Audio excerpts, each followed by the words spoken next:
প্রিয় বন্ধুরা, আজ আমরা এই ভিডিওতে জানব একজন পতিতা মহিলার হজের বিস্ময়কর ঘটনা। যখন একজন বদকার পতিতা মহিলা হজ করার জন্য মক্কা শরীফে গিয়ে উপস্থিত হলো, তো তার উপরে সেখানে আল্লাহর কি আযাব এসেছিল তা বিস্তারিত জানার জন্য আজকের এই ভিডিওটি সম্পূর্ণ দেখুন। বন্ধুরা, একজন ডাক্তার বর্ণনা করে কোনো একটি গ্রামে একজন পতিতা মহিলা ছিল। সে অনেক বড় গুনাহগার ছিল। সেই গ্রামের যুবকরা তার সঙ্গে রাত কাটানোর জন্য তাদের জমি জায়গা বিক্রি করে তার জন্য টাকা জোগাড় করত। সে কোনো সাধারণ পতিতা ছিল না, বরং সে মেয়েদেরকে অনেক অত্যাচার করত আর তাদেরকে ধরে তার আড্ডাতে নিয়ে আসতো আর তাদেরকে জবরদস্তি এই কাজটি করাতো। তারপরে এমন একদিন আসলো যে সেই মহিলাটি অসুস্থ হয়ে পড়ল। যখন সে অনেক অসুস্থ হয়ে পড়ল, তো 15 বছরের একটি ছেলে, যে কিনা তাকে মা বলে মনে করত, সে তাকে হসপিটালে নিয়ে আসলো। সে ডাক্তারকে এটি বলতে ভয় পাচ্ছিল যে এই মহিলাটি একজন পতিতা মহিলা, কিন্তু ডাক্তার অনেক নেক ছিল আর সে সবকিছুই বুঝে গিয়েছিল। তাই ডাক্তার সেই ছেলেটিকে বলল, আমি একজন ডাক্তার আর আমি সমস্ত রোগীকেই একে মনে করি। আমরা ডাক্তারেরা সমস্ত রকমের রোগীর চিকিৎসা করে থাকি। কাউকে গুনাহগার অথবা ভালো হওয়ার সার্টিফিকেট আমরা দিতে পারি না। আপনি একজন পতিতা, তাতে এখানে আমার কোনো কিছুই করার নেই। আমি আপনাকে সেভাবে চিকিৎসা করব যেভাবে আমি অন্যান্যদেরকে চিকিৎসা করে থাকি। ডাক্তার বলল, আমি সেই ছেলেটিকে এই সমস্ত কথাগুলি বুঝিয়ে দিলাম। সেই ছেলেটি বলল, ডাক্তার সাহেব, এই মহিলাটি আমার মায়ের মতো। তার যদি কিছু হয়ে যায় তাহলে আমি পৃথিবীতে একাই হয়ে যাব। ডাক্তার বলল, তুমি চিন্তা করো না, তার কিছুই হবে না, সে সুস্থ হয়ে উঠবে, তুমি বাড়িতে চলে যাও। সেই ছেলেটি আমাকে ধন্যবাদ বলে বাড়িতে চলে গেল। যখন সেই মহিলাটির হুঁশ ফিরে আসলো, তো সে রক্তবমি করতে শুরু করলো। সেই 15 বছরের ছেলেটি এই মহিলাটিকে এই হসপিটালে ভর্তি করেছে। ডাক্তার বলল, সেই ছেলেটি আমাকে বলেছে যে আমরা অমুক বস্তিতে থাকি আর এই মহিলাটি একজন পতিতা মহিলা। সে এটি মনে করেছিল যখন আমি এটি জানতে পারবো যে সেই মহিলাটি একজন বদকার মহিলা, তো আমি তার চিকিৎসা করব না। কিন্তু আমি তাকে বললাম, আমি অবশ্যই তার চিকিৎসা করব, চাহে সে যা হয়ে থাক না কেন। তার সমস্ত রকমের টেস্ট করা হলো, তো এই রিপোর্টটি সামনে আসলো যে তার ক্যান্সার হয়েছে আর সে ক্যান্সারের লাস্ট স্টেজে রয়েছে। তার জীবন বাঁচানো এখনও সম্ভব। এই জন্য আমি আফসোস করছিলাম আর আমি কিছুই করতে পারছিলাম না। আমি অন্যান্য রোগীদেরকে চেক আপ করছিলাম। ঠিক সেই সময় একজন নার্স এসে আমাকে বলল, ডাক্তার সাহেব, সেই মহিলাটির শরীরের অবস্থা খারাপ হয়ে যাচ্ছে, আপনি একবার এসে দেখুন। আমি তাড়াতাড়ি তার ওখানে গিয়ে পৌঁছালাম। সে অনেক কষ্টে ছিল আর বারবার রক্ত বমি করছিল। আমি তাকে বললাম যে তুমি ইনজেকশন নিয়ে নাও। তারপরে তাকে ইনজেকশন দেওয়া হলো আর কিছুক্ষণের মধ্যেই সে তুন্দ্রাচ্ছন্ন হয়ে পড়ল। আমার হাতে তো কিছুই ছিল না। আমি তাকে কম থেকে কম কষ্ট দিতে চাচ্ছিলাম, এই জন্য আমি তাকে ঘুমের ইনজেকশন দিয়েছিলাম। এখন সে ঘুমিয়ে পড়েছিল। নার্সও সেখান থেকে চলে গিয়েছিল। আমি যখন সেখান থেকে যেতে শুরু করলাম, তো তার চেহারাটি দেখে আমি থেমে গেলাম। সে তো অনেক সুন্দরী ছিল। সেটি জানছিল না যে এই রোগটি তাকে ভিতর ভিতর থেকেই খেয়ে ফেলছে আর সে মৃত্যুর কাছে পৌঁছে গিয়েছে। আমি বাড়িতে চলে যাওয়ার পরেও তার চেহারাটি ভুলতে পারলাম না।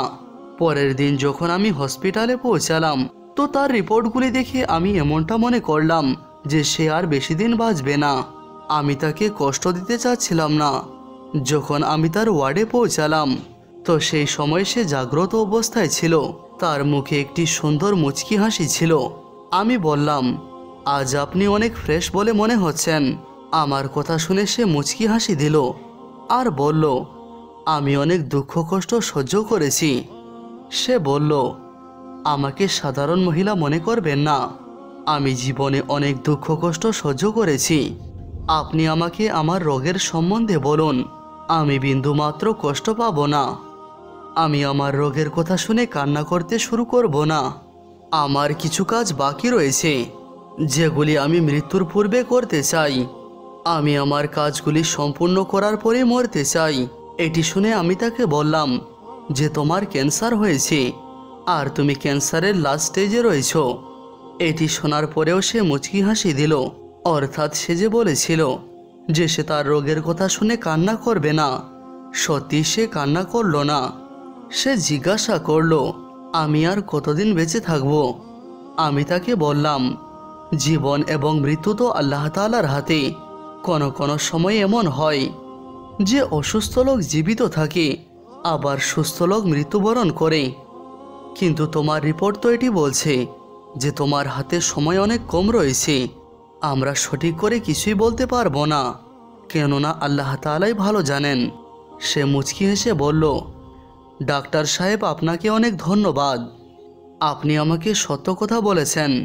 আসলে আমি মৃত্যুর পূর্বে হজ করতে চাই। আপনি আমাকে সব কিছুই বলে দিয়েছেন।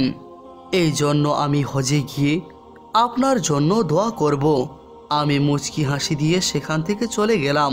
আমি তার ধৈর্য ক্ষমতা দেখে অনেক অবাক হলাম। আমি তো এমন অনেক পুরুষ দেখেছি যারা মৃত্যুর কথা শুনে কান্না করতে শুরু করে দিয়েছিল। সেই লোকজনেরা নিজের শরীর থেকে রুহকে বার করতে চায় না, সেই লোকজনেরা মরতে চায় না। কিন্তু সেই বৎকার মহিলাটি তো খুব শীঘ্রই তার মৃত্যুকে মেনে নিল। তার চিকিৎসা চলছিল। কিছুদিন পরে তাকে এক ব্যক্তি দেখা করতে আসলো, আর আমি সেই সময় তার চেক আপ করছিলাম। সেই মহিলাটি আমার দিকে তাকালো আর বলল, ডাক্তার সাহেব, আমি পূর্বের তুলনায় অনেক সুস্থ হয়ে গেছি, আর আমি এখন হজে যাওয়ার জন্য প্রস্তুত আছি।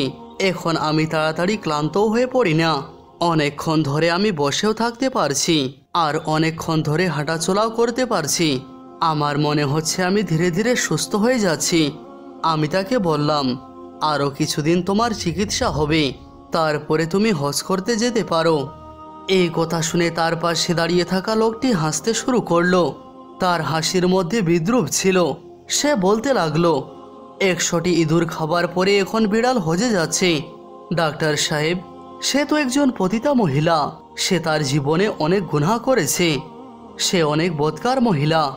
এখন সেটি মনে করছে যে সে হজ করে তার জীবনের সমস্ত গুনাহগুলি মুছে ফেলবে আর মৃত্যুর পরে সোজাসুজি জান্নাতে চলে যাবে।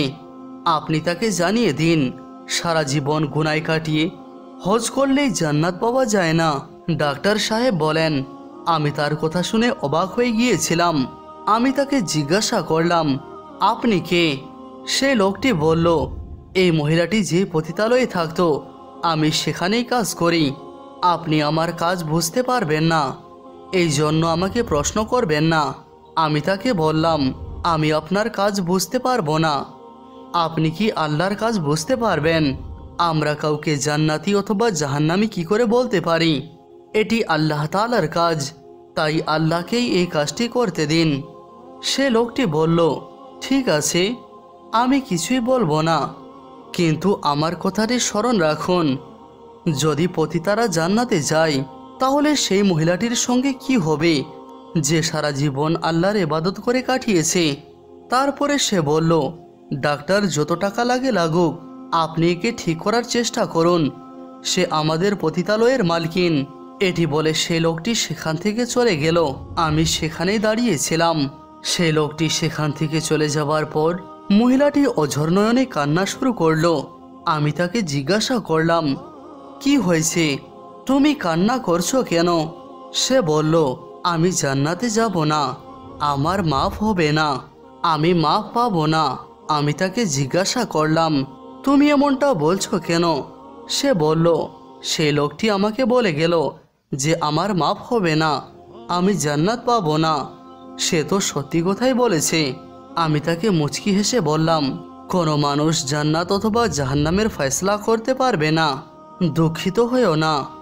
আমার কথা শুনে সে চুপ হয়ে গেল আর বলতে লাগলো, এই লোকজনেরা আমাকে অনেক গুনাহগার বলে মনে করে, এই জন্য তারা চাই যেন আমি হজ করতে না যাই। কিন্তু আপনি আমার যাবার ব্যবস্থা করুন। আপনি এটাই মনে করুন যে একজন মারা যাবার ব্যক্তির শেষ ইচ্ছা আপনি পূরণ করছেন। আমি তাকে বললাম, আমার যতটা সম্ভব আমি আপনাকে সাহায্য করার চেষ্টা করব। আমি আমার চেম্বারে ফিরে আসলাম। কিছুদিন পরে আমারও হজে যাবার তারিখ ছিল। এমতো অবস্থায় আমাকে সেই মেয়েটির ইচ্ছাও পূরণ করতে হবে, কেননা যদি আমি তাকে না বলে দিই তাহলে হয়তো আল্লাহ তাআলা আমারও হজ কবুল করবেন না। তাই আমিও তাকে হজে নিয়ে যেতে চাইলাম। আমি তার রিপোর্ট চেক করলাম, তো দিনের পর দিন তার রিপোর্ট খারাপ আসতেই থাকলো। তার হাতে সময় অনেক কম ছিল। আমাকে যা কিছুই করতে হবে খুব শীঘ্রই করতে হবে। আমি তার খেয়াল রাখার জন্য সেই 15 বছরের ছেলেটিকেও সঙ্গে নিয়ে যেতে চাইলাম, যে তাকে নিজের মায়ের মতো বলছিল। হজের সমস্ত কিছু ব্যবস্থা করার জন্য আমার 10 দিন সময় লেগে গেল, আর সে এই সময়ের মধ্যে অনেক কমজোর হয়ে পড়েছিল। আমি তাকে বললাম, তোমার অবস্থা অনেক খারাপ হয়ে যাচ্ছে, আমি এই অবস্থায় তোমাকে কি করে হজ করতে নিয়ে যাব? সে বলল, আমি যদি হজ করতে না যাই তাহলে এভাবেই বছরের পর বছর বিছানায় পড়ে থাকব, কিন্তু আমার মৃত্যু হবে না। আমি তার কথাগুলি শুনে ভয়ও পাচ্ছিলাম, আর মনে মনে ভাবছিলাম, এ কত ভালো মহিলা, একে বদকার বলা মানুষগুলি খারাপ হবে হয়তো। এর মনের মধ্যে আল্লাহ তাআলার দরবারে যাবার কতই না ইচ্ছা আছে। আমি ডাক্তারের টিমকে নিজের অফিসে ডাকলাম, আর আমি তাদেরকে জানিয়ে দিলাম যে এটি এই মহিলার শেষ ইচ্ছা, আর আমাদেরকে অবশ্যই তার ইচ্ছা পূরণ করা উচিত। হাসপাতালে একে এইভাবে না রেখে তাকে তার শেষ ইচ্ছা পূরণ করতে দেওয়া উচিত। অন্যান্য ডাক্তারেরাও আমার কথা মেনে নিল। আমি যখন তাকে এই সুখবরটি শোনালাম তো সেই মহিলাটি অঝর নয়নে কান্না করতে লাগলো, আর বলতে লাগলো, আল্লাহ আমার হাজিরি কবুল করে নিয়েছেন। আমি তার দিকে তাকিয়ে ভাবলাম যে সে অনেক ভালো মেয়ে। তার সম্বন্ধে যারা খারাপ বলে আসলে হয়তো তারাই খারাপ। কিছুদিন পরেই আমাদের যাবারও সময় চলে আসলো। আমি সেই মহিলাটিকে সঙ্গে নিলাম, আর সেই ছেলেটিকেও সঙ্গে নিলাম, আর আমরা আমাদের সফরে বেরিয়ে পড়লাম। সে এবং সেই ছেলেটি আল্লাহ তাআলার তসবিহ বয়ান করছিল। সে মহিলাটি বলল, আমি অনেক গুনাহ করেছি, আল্লাহ আমাকে মাফ করে দিন। কিছু ঘন্টা পর আমাদের সফর সম্পূর্ণ হলো, আর আমরা সৌদি আরবে পৌঁছালাম। যখন আমার প্রথম নজর কাবা শরীফের দিকে পড়ল তো আমার শরীর কাঁপতে শুরু করলো, আর অন্যদিকে সেই মহিলাটি ভয় পেয়ে গেল। সে আমার হাত ধরে বলল, আমাকে এখান থেকে নিয়ে চলো, আমাকে হোটেলে নিয়ে চলো। আমি তাকে বললাম, কি হয়েছে তোমার, তুমি এমন করছো কেন? সে বলল, হ্যাঁ আমি ঠিকঠাকই আছি, কিন্তু আমি এখানে অনেক ভয় পাচ্ছি, আমাকে এখান থেকে নিয়ে চলো, না হলে আমার নিঃশ্বাস বন্ধ হয়ে যাবে। আমি তার কথা অনুযায়ী তাকে হোটেলে দিয়ে আসলাম। আমি কাবা শরীফে পৌঁছালাম। সেখানকার দৃশ্যটি এতটাই সুন্দর ছিল যে আমি সেখান থেকে আর বেরিয়ে আসতে চাচ্ছিলাম না। পরের মাসে আমার বিবাহ ছিল, সেই জন্য আমাকে দোয়া করতে হবে। কিন্তু রাতের বেলায় আমি আবারও হোটেলে ফিরে আসলাম। যখন সকাল হলো তো আমি মনে করলাম যে আবারও তাকে জিয়ারত করাতে নিয়ে যাব। আবারও যখন দুইজনে আমরা কাবা শরীফের কাছে পৌঁছালাম তো সে তার চোখ বন্ধ করে নিল, আর বলতে লাগলো, আমাকে হাত ধরে কাবা শরীফের কাছে নিয়ে চলুন। ডাক্তার সাহেব তার হাত ধরে কাবা শরীফের একেবারে সন্নিকটে নিয়ে গেল, আর বলল, এখন আপনি আপনার চোখ খুলতে পারেন। যখন সে কাবা শরীফের কাছে পৌঁছালো আর নিজের চোখ দুটি খুলল তো কাবা শরীফ দেখা মাত্রই তার শরীরের রং পরিবর্তন হতে শুরু করলো, আর সঙ্গে সঙ্গে সে চিৎকার চেঁচামেচি শুরু করে দিল, আর সে সেখান থেকে চলে যাবার জন্য ছটপট করতে লাগলো। পাগলের মতো এদিক ওদিক ছুটাছুটি করতে লাগলো। সবাই তার এমন অবস্থা দেখে অবাক হয়ে গিয়েছিল। সবার সামনে তার সম্মান ধূলিসাৎ হয়ে যাচ্ছিল। ইতিমধ্যে আমি তার হাত ধরে তাকে বললাম যে তুমি এখান থেকে চলো। সে যদি নিজের জ্ঞানে থাকতো তাহলে আমার কথা অবশ্যই শুনতো, কিন্তু সে তো তার জ্ঞানে ছিল না, এই জন্য সে আমাকে হাত ধরতে দিল না। সে চিৎকার চেঁচামেচি করছিল। লোকজন সবাই তার আশেপাশে এসে দাঁড়িয়ে গেল। সবাই আমাকে জিজ্ঞাসা করছিল যে এই মেয়েটির আবার এখানে কি হয়েছে। আমি তাদেরকে বললাম যে সে অসুস্থ হয়ে যায়, এই জন্য তার অবস্থা এমন হয়ে গেছে। সেই 15 বছরের ছেলেটি তার হাত ধরে সেখান থেকে টেনে অন্যদিকে নিয়ে গেল। আমি খুব শীঘ্রই একটি ট্যাক্সির ব্যবস্থা করলাম। আর আমরা তাকে কোনোভাবে আবারও হোটেলে নিয়ে চলে আসলাম। তার শরীরে আতঙ্কের ছায়া ছিল। সে অবাক দৃষ্টিতে আমাদের দিকে তাকাচ্ছিল। ঘরে গিয়ে আমি তাকে জিজ্ঞাসা করলাম, তোমার সেখানে কি হয়েছিল? সে বলল, আমার চোখ পতিতালয়ে খুলেছিল। আমার মাও একজন পতিতা ছিল। সে সারা জীবন গুনাহ করেছিল, কিন্তু যখন সে বৃদ্ধা হয়ে গেল তো সে অনুভব করলো যে তার একজন সন্তানের প্রয়োজন, যে কিনা তাকে মা বলে ডাকতে পারবে। আমার মা চিন্তা করছিল, কেউ তো আমার আপন থাকবে, যে কিনা আমার দুঃখ কষ্টে আমার সহায় হবে। আমার মা গর্ভবতী হয়ে গেল, আর সে আমাকে নষ্ট করলো না। আর এভাবেই পতিতালয়ে আরও একজন পতিতার জন্ম নিল। মা যখন এটি জানতে পারল যে আমি মেয়ে জন্ম দিয়েছি, তো সে অনেক আনন্দিত হলো আর বলতে লাগলো, আমার বৃদ্ধা বয়সের সাহারা, আমার সন্তান এই পৃথিবীতে চলে এসেছে। সে ছোট থেকেই আমাকে সবকিছু শিখিয়ে দিয়েছিল, কিভাবে আমি লোকজনদের কাছ থেকে বেশি বেশি করে টাকা নিতে পারবো। তারও শিক্ষা আমার মা আমাকে ছোট থেকেই দিয়ে দিয়েছিল। আমাকে এটি বলার মতো কেউ ছিল না যে আমি যা কিছু করছি সেগুলি অনেক বড় গুনাহ। আমি চারিদিকের পরিবেশ এমনই দেখেছিলাম। আমি যখন যুবতী হলাম সেই সময় আমার মায়ের বয়সী মহিলারা সকলে বৃদ্ধা হয়ে গিয়েছিল। সবাই আমার উপর অনেক ভরসা করত। তারা আমাকে পতিতালয়ের মালকিন বানিয়ে দিয়েছিল। আমার মনের মধ্যে কোনো কিছুরে ভয় ছিল না। আমার উদ্দেশ্য শুধু টাকা পয়সা ছিল। কিন্তু যখন পতিতালয়ের সমস্ত পতিতারা বৃদ্ধা হয়ে গেল, তখন সেই সময়ে আমাদের অবস্থা খারাপ হতে শুরু করলো। আমাদের কাছে কেউ আসতো না। আমাদের এমন অবস্থা হয়ে গিয়েছিল, মনে হচ্ছিল আমরা ক্ষুধায় মারা যাব। এই জন্য আমি সবাইকে বললাম, আমাদের নতুন নতুন মেয়ের প্রয়োজন। আমার লোকজনেরা নতুন নতুন মেয়েদেরকে ধরে এখানে নিয়ে আসতো। আর যতগুলি মেয়ে এখানে নিয়ে আসা হয়েছিল, তাদের মধ্যে দুজনেই নিজের ইচ্ছায় এখানে এসেছিল। বাকিদেরকে ধরে নিয়ে আসা হয়েছিল, অথবা কাউকে কাউকে কিনে নিয়ে আসা হয়েছিল। আমার এখানে এসে মেয়েরা অনেক কান্না করত। তারা আমার কাছে মাপ চাইতো। তারা আমাকে বলতো যে আমাদেরকে ছেড়ে দাও, কিন্তু আমি কারো কথা মানতাম না। তাদের সঙ্গে তাই করতাম যেটি আমার মনের ইচ্ছা করত। আমি অনুভব করলাম, যত ভদ্র মেয়ে হবে তাদের জন্য তত পরিমাণ বেশি টাকা পাওয়া যাবে। অনেক পুলিশের সঙ্গে আমার যোগাযোগ ছিল, এই জন্য পুলিশের দ্বারা গ্রেফতারেরও আমার কোনো ভয় ছিল না। আমি আমার লোকজনদেরকে বলে দিয়েছিলাম যে আরও বেশি পরিমাণে মেয়ে নিয়ে আসো। একদিন খুব বৃষ্টি হচ্ছিল। সেই দিন আমার লোকজনেরা একজন 15 বছর বয়সী মেয়েকে আমার কাছে নিয়ে আসলো। আমি সেই মেয়েটিকে জিজ্ঞাসা করলাম, তোমার নাম কি? সে বলল, আমার নাম ফাতেমা। আমি মৌলানা বাশিরের মেয়ে। আমাকে এখান থেকে যেতে দিন। যদি আমি সময় মতো বাড়িতে না পৌঁছাতে পারি তাহলে আমার বাবার বদনামি হয়ে যাবে। লোকজনেরা বলবে, মৌলানা সাহেব তো অনেক বক্তব্য দেয়, কিন্তু তারা নিজের মেয়েদেরকে ঠিকঠাক রাখতে পারে না।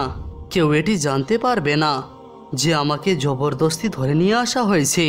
আমি তার কথা শুনে হাসলাম আর বললাম, আমি জানি আমি তোমার মাধ্যমে অনেক টাকা পয়সা উপার্জন করতে পারবো। সে বলল, আমার নামের সম্মান রাখো। আমি তাকে বললাম, আমি তোমার নাম আজ থেকে পরিবর্তন করে লায়লা রাখছি। সে কান্নাকাটি করলো আর বলল, তোমাকে আল্লাহর ওয়াস্তা, আমাকে ছেড়ে দাও। আমি আমার সারা জীবন আল্লাহ তাআলার ইবাদত করে কাটিয়েছি। আমি এক নেক বাবার কন্যা। আমি তার কথা শুনে হাসছিলাম। তারপরে আমি তাকে থাপড় মেরে বললাম, তোমার কি মনে হচ্ছে যে আমি তোমাকে এখান থেকে যেতে দেব? 2 বছর ধরে আমি তাকে ব্যবহার করলাম। একদিন সে অসুস্থ হয়ে পড়ল আর বলল, আমি আমার আল্লাহর কাছে কি করে যাব? আমি কিভাবে আমার আল্লাহকে মুখ দেখাবো? আমি সব সময় আল্লাহ তাআলার ইবাদত করতাম, কিন্তু যখন থেকে তুমি আমাকে এখানে নিয়ে এসেছো আমার সমস্ত কিছু নষ্ট হয়ে গেছে। সে এ বলে মৃত্যুবরণ করলো। এরপরে আমি ভাবতে শুরু করলাম, এমন কার জন্য লায়লা পাগল ছিল যে তার এখানে মন লাগতো না। আর আমিও আল্লাহর মহাব্বতে পাগল হতে শুরু করলাম। আমিও খারাপ কাজ ছেড়ে দেওয়ার মনস্থির করলাম। তারপরে আবারও খেয়াল আসলো, যদি আমি এই সমস্ত কিছু ছেড়ে দিই তাহলে এমন আনন্দের জীবন আর কোথায় পাবো। অবশেষে আমি এটি মনস্থির করলাম যে আমি বার্ধক্য বয়সে এই সমস্ত কিছু জিনিস ছেড়ে দেব, আর সেই সময় আমি নেকি করব। আমি এটি শুনেছিলাম যে আল্লাহ তাআলার কাছে যখনই মাফ চাওয়া যায়, আল্লাহ তখনই মাফ করে দেন। আমি বৃদ্ধা বয়সে হজ করে সমস্ত গুনাহ মাফ করে নেব। ডাক্তার সাহেব, আপনি তো বুঝতে পারছেন যে আমার পরিকল্পনা কী ছিল। আসলে আমি আল্লাহ তাআলাকে ধোঁকা দিতে যাচ্ছিলাম, কিন্তু বাস্তবতা তো হলো এটি যে আমি নিজেকেই ধোঁকার মধ্যে রেখেছিলাম। আমি বার্ধক্য বয়সে পৌঁছাতেও পারলাম না, আর তার পূর্বেই আমাকে এই রোগ ধরে নিল। আমি যখন জানতে পারলাম যে আমার মৃত্যু অনেক সন্নিকটে, তো আমি এই জন্যই ভাবলাম যে আমি এই সময় হজ করে আমার গুনার জন্য মাফ চাইব। সেই লোকটি যে হসপিটালে এসেছিল সে আপনাকে সত্য কথাই বলেছিল। আমি একজন অনেক গুনাহগার মহিলা। সে আমার জীবনকে দেখেছিল, এই জন্য সে সত্যি কথাই বলেছিল যে আমি আমার জীবনে অনেক গুনাহ করেছি। আমি তাকে সান্ত্বনা দিলাম আর বললাম, ঠিক আছে, সব কিছু ঠিক হয়ে যাবে, কিন্তু তুমি কান্না করছো কেন? সে বলল, ডাক্তার সাহেব, আমি এই আশা নিয়ে এখানে এসেছিলাম যে আমার সমস্ত গুনাহ মাফ হয়ে যাবে। আমি আল্লাহ তাআলার কাছে মাপ চেয়ে আমার জীবনের গুনাহ মাফ করিয়ে নেব। কিন্তু আপনি কি জানেন যে আমার সঙ্গে কি হয়েছে? যখন কাবা শরীফের সামনে দাঁড়িয়ে সবাই কান্না করছিল, নিজের মনকে হালকা করছিল, নিজের ভালোবাসার প্রকাশ করছিল, আমি সেখানে কিছুই দেখতে পাচ্ছিলাম না। আমার সামনে দাঁড়িয়ে থাকা মহিলাকে আমি জিজ্ঞাসা করলাম যে কাবা শরীফ কোথায় আছে?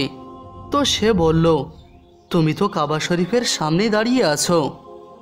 আমি সব কিছুই দেখতে পাচ্ছিলাম, কিন্তু কাবা শরীফ দেখতে পাচ্ছিলাম না। এর মানে হলো এটি, আল্লাহ আমার উপর রেগে আছেন। আমি সব জায়গায় লায়লাকে দেখতে পাচ্ছিলাম, সে মুচকি হাসি হাসছিল, আমি শুধুমাত্র তারই আওয়াজ শুনতে পাচ্ছিলাম। সে বলছিল, গুনার জীবন বেছে নেওয়া এবং গুনার জন্য কাউকে বাধ্য করা অনেক পার্থক্য রয়েছে। আমি আমার ভালোবাসা পেয়ে গিয়েছি, এখন তুমি বলো যে তুমি কি পেলে? সেই মহিলাটি এই কথা বলে কান্না করতে শুরু করলো। সেই মহিলাটি অঝর নয়নে কান্না করছিল। সে নিজের হাতটি ডাক্তারের সামনে রাখলো আর বলল, দেখুন ডাক্তার সাহেব, আমার হাত তো খালি রয়েছে, আমি কিছুই পেলাম না। তার শরীরের অবস্থা খারাপ হয়ে যাচ্ছিল। তাড়াতাড়ি করে অ্যাম্বুলেন্স ডাকা হলো আর তাকে হসপিটালে নিয়ে যাওয়া হলো। খবর আসলো যে সে মারা গিয়েছে। তার এই অবস্থা দেখে ডাক্তার অনেক ভয় পাচ্ছিল। সে বলল, মৃত্যুর পরে তার কি হবে? সে সেখানে তার জানাজা পড়ানোর জন্য পারমিশন নিতে গিয়েছিল, কিন্তু সেখানে তার জানাজার জন্য পারমিশন দেওয়া হলো না। তার লাশটিকে সেভাবে তার বাড়িতে পাঠিয়ে দেওয়া হলো। ডাক্তার সাহেব বলল, আমি বাড়িতে আসার 5 বছর কেটে যাওয়ার পরেও আমি তার কথাগুলি ভুলতে পারছি না। আমি যখনই নামাজ পড়ি তার রুহুর মাগফিরাতের জন্য অবশ্যই দোয়া করি। না জানে মৃত্যুর পরে তার সঙ্গে কি হয়েছে, তা আল্লাহ তাআলাই ভালো জানেন। আল্লাহ তাআলা আমাদের সবাইকে কুকর্ম থেকে সুরক্ষিত রাখুন আর আমাদেরকে মৃত্যু যন্ত্রণা এবং কবরের আযাব থেকে মেহফুজ রাখুন। আমিন সুম আমিন।